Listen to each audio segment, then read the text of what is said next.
Luke from Vodafone, and I'm joined by Lory from IBM, coming to you from the IBM offices in London. And today we're going to talk about quantum safe.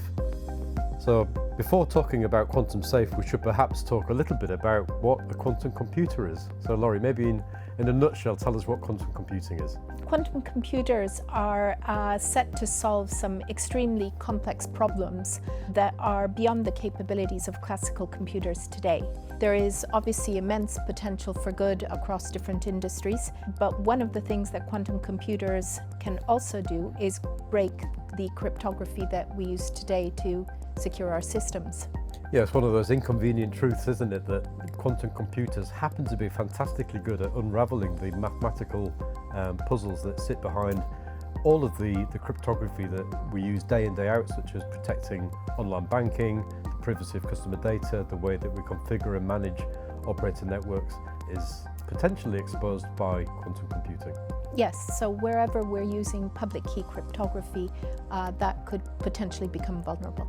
So fortunately though, we have a way of mitigating the threat, which has got the snappy title of quantum safe cryptography. Let's talk a little bit about that. So I'll start with a common misunderstanding, which is that this requires a quantum computer. In reality, it doesn't. When we talk about quantum safe cryptography, we're talking about the cryptography that is resistant to classical and quantum computing. It doesn't actually require a quantum computer. So if I understand it correctly then, we can take the cryptographic solutions that we have today and just swap them all out for new algorithms that have got a degree of resistance to quantum attack. Is it as straightforward as that? Well, it's not that straightforward. So we will be looking at algorithms that are quantum resistant, but it's not just a case of swapping out the old with the new. It is a little bit more complex than that. Yeah, that was a bit of a trick question. I certainly know within the telecommunications industry, for example, we use cryptography right across almost every single business and technology domain. And in fact, one of the challenges that we're starting to recognize now, one of the reasons that we've been working with IBM, is understanding where we use cryptography and then working out, well, if we use it in that particular instance, does that present a risk if that cryptography is then broken at some point in the future? Yeah, so the first challenge is to understand where cryptography is used. Then understanding where is the cryptography vulnerable and what are the potential solutions, that's the next step in the phase. And the third is then progressing to remediation. So I think fortunately we're making good progress in this, aren't we? We have an organisation called NIST, which is a US standards-based organisation, has selected some new cryptographic algorithms that they believe are resistant to quantum attack. And in parallel, IBM and Vodafone have started to work together on an industry level to shine more of a light on what telecommunication operators, the supply chain, to the operators, governments, other stakeholders need to do to prepare for this migration. IBM has been deeply involved in the development of the cryptography algorithms as part of the NIST process, and that process will be ongoing, and IBM will continue to be involved. Additionally, recently we launched a comprehensive quantum safe roadmap. So in addition to our products becoming quantum safe, we're also looking at putting together the technologies and services to support our partners and clients in their quantum safe journey.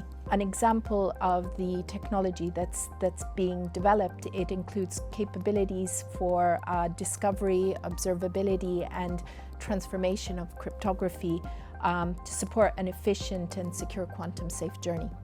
I think you just captured very well the reason why Vodafone has partnered with IBM to start to prepare our own path towards this, and also to develop some of the tools that you mentioned there regarding discovery of where we use crypto.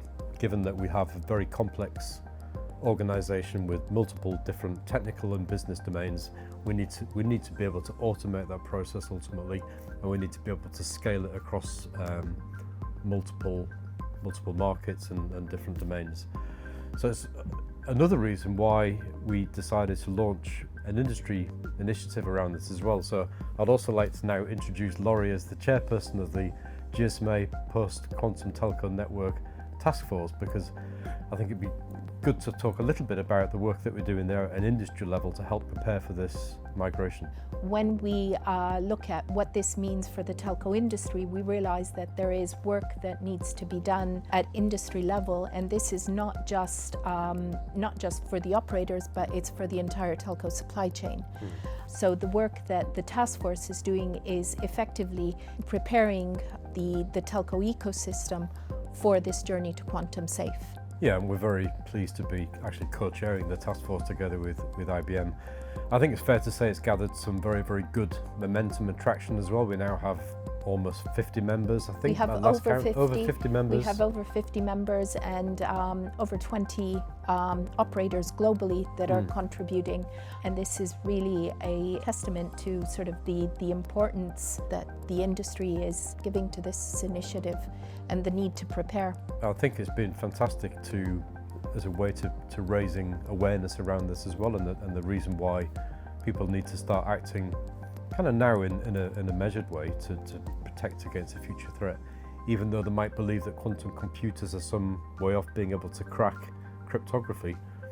There is plenty of evidence of people harvesting data now in anticipation of being able to decrypt it later. This is a so-called store now, decrypt later threat, which is another reason for us starting to mobilize the industry on this one. Our recommendation is to start the preparation and the planning. So no reason for panic, but there is a very good reason for preparation.